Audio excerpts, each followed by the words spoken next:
So I recently made a video on the channel which was very different to the usual, content that I do, of course. Again, most of the content I do has a lot of reliable and credited sources behind all the news that I'm, of course, covering. But again, I decided to do a video specifically the other day talking about a lot of the AFL rumors going around online that don't really have a source, and I kind of delved into how much I believe them, how much I think there's any truth to them, all of the above, right? But one of the topics I actually talked about in that video was a really interesting one, because I actually believe that there could be a tiny bit of truth to it. And again, when I say a tiny bit, it's still probably very low, but I would really love for this to happen as a massive Richmond fan myself. But I do want to clarify again, the topic that we're going to be talking about in today's video is a little bit of a fan theory type of thing, but also something that I think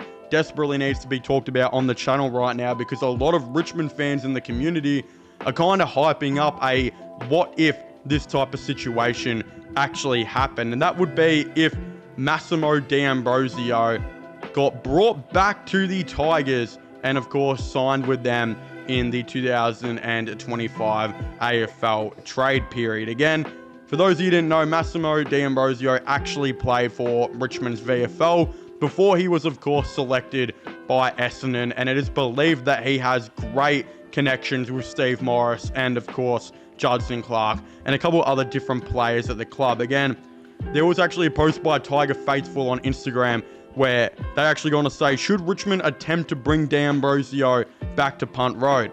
Here's the situation. Richmond never got the opportunity to draft him. He got taken by the Bombers with pick 3 in the mid-season draft a few years ago. We had pick 10. We did have the opportunity, however, to trade for him, but didn't. Since then, he's become an absolute star at 21 years of age. The situation with Hawthorn is interesting. A young team who is playing exceptionally well. What do we have that they don't? Money. Again, Massimo would give us exactly what we need. Speed and elite ball skills. He's only going to get better. Richmond could blow Hawthorn out of the water with an offer of 4 years at $700k without batting an eye. We've got the cash. Hawthorn are already figuring out how to keep all their young players who need serious contract extension and pay rises. Massimo played for our VFL. He is extremely close with Judson Clark and a lot of the other Richmond boys. Why not be bold and bring him home in an environment he's comfortable in? Give him an offer Hawthorn can't come close to matching, and still one of the brightest young talents in the comp. And again, I have a lot of things where I'm like, yeah, I agree with a lot of things that Tiger Faithful, of course, has said there, but some things that I disagree with. First and foremost, right, I don't know why this Instagram page always does it, but the contract offers that Tiger Ambush always thinks players are going to get is way too low. Like, first of all, 4 years, $700k a year is the, I think, minimum of what Hawthorn are going to offer him. Again, we got to remember, in 2031, so after this season, only in 5 years' time, the salary cap is expected to rise about 35 to 45%. That means if we go based off that and assume that it's going to go up by 45%, the highest paid player in the game right now, who is on about 1.6 million in Tom Lynch, should be, again, in 5 years' time, the highest paid player in the game should be on about, let's just say, 2.6 million on that year, right? If we put that all into calculations and the already reports that we have of so many teams starting to offer players really long-term deals so they can, of course, back-end them, like what St Kilda did with Finn Callaghan, offering him like nearly $2 million a year. Tom De Koning offering him, I think it's going to be like 1.7 million a year. It's definitely going to happen way more, and I wouldn't be surprised if this is the off season where we truly start to see players getting those 7 to 10 year offers, because a lot of them will be back-ended with the salary cap, of course, going up. Again, Matt Rell is going to get offers that are going to be massive. I guarantee he's probably going to re-sign with minimum 7 to 8 years at Gold Coast. De Koning, we already know, has a 7-year offer. Callaghan had like a 10-year offer from the St Kilda Football Club. There are tons of offers like that, right? And if you want to get D'Ambrosio out of Hawthorn, you are going to have to offer a long-term deal, because I think Hawthorn right now are probably going to be looking at offering him a 3 to 4 year type of deal. Again, if clubs start coming out and offering him 5 to 6 year type of deals, don't be surprised if Hawthorn even have to go and match that and, of course, go up and do a 5-year deal. Now, there's still a reality and a situation. This is what I think is going to happen. I think D'Ambrosio is going to re-sign with Hawthorn on 2 years. Because when a player doesn't want to accept a massive long-term deal and wants to improve his value and is not sure if he's currently in the situation he wants to be in, the player always goes on a 2-year deal. Like we look at Chad Warner for Sydney. He doesn't exactly know where Sydney are at right now with the new coach, and he definitely knows it's not the right time for him to join West Coast if he was to go back home. So he re-signs on a 2-year deal. I think that's what D'Ambrosio is going to do. He's going to think that he's not too sure if he's going to be getting the long-term offers that he's probably going to want. The max he's probably going to get is about 4 to 5 years. When he's probably thinking, if I can re-sign for 2 years, and by the time my deal's up, it'll be 3 years till the, of course, TV rights deal is done. I could be looking at like a 7-year deal if I do that 2-year deal contract right now. So that's what I think he's going to do. The only reason he probably won't do that is if I think Hawthorn go up and give him a 5 to 6 year deal, which I just can't see the Hawks doing, right? I can't see the Hawks doing. That's too much for them right now. They're not in a situation where they need to do that. They're not in a situation where they need to rush to do that, especially when they're probably confident they can sign him for 2 years now and then re-sign him for long term in the future if they really want to go down that direction. But again, if you're Richmond and you have all the salary cap in the world, which we know they do, I still think they need to sign a player or two in this free agency to hopefully go with their 2 top 5 picks in this upcoming draft. You're going to need to not only pay overs, which I don't necessarily know if it is overs, because I think $700K for D'Ambrosio right now is pretty goddamn good anyway.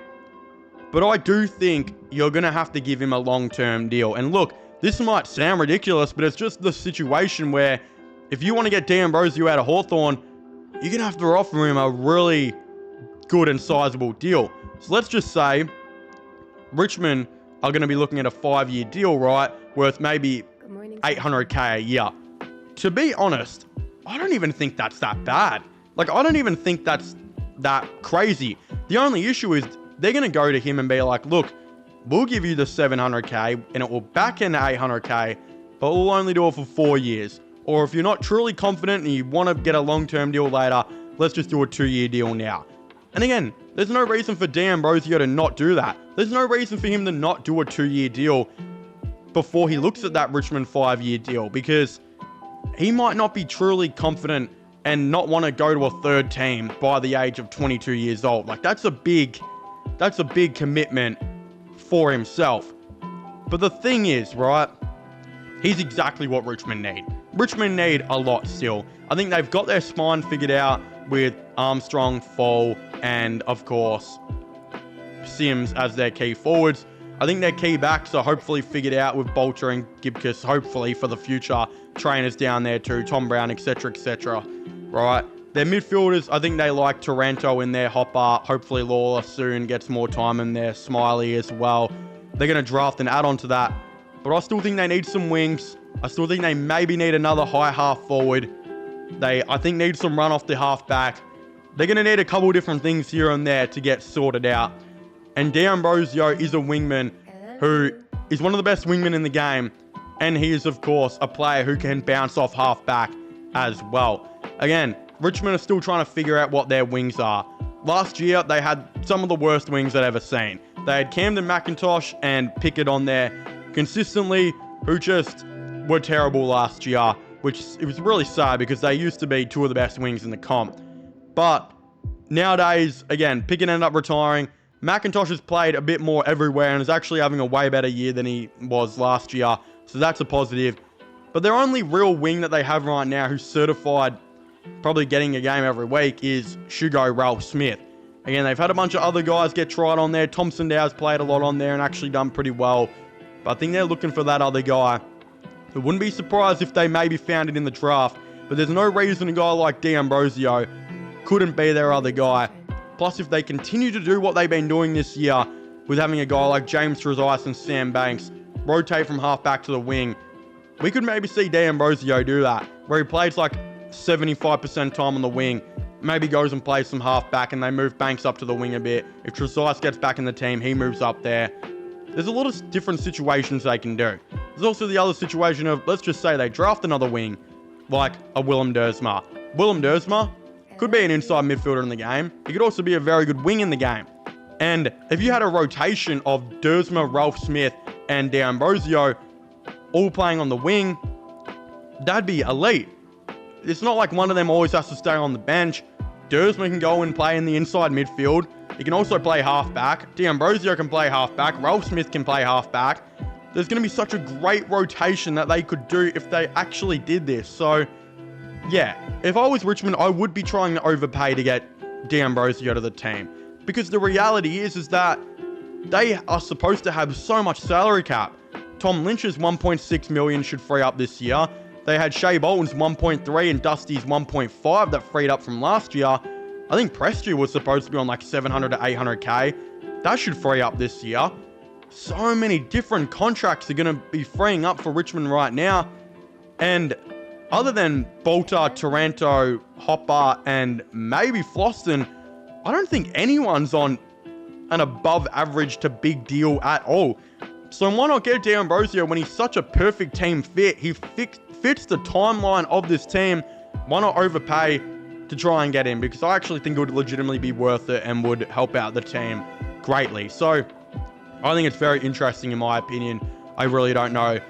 I don't think this is going to happen at all. I think he will re-sign with Hawthorn, but a cool thing to talk about in today's video, and I don't know, something to think about. Again, I'd very much like to hear all of your thoughts and opinions on this in the comment section down below. Should the Richmond Football Club go for D'Ambrosio or should they not? Again, don't forget to subscribe to my gaming channel, which will be getting linked in the description down below. This channel, which is my sports channel for all the latest content, you know, AFL videos, all of the above. And yeah, I guess I'll be seeing you guys next time. Goodbye.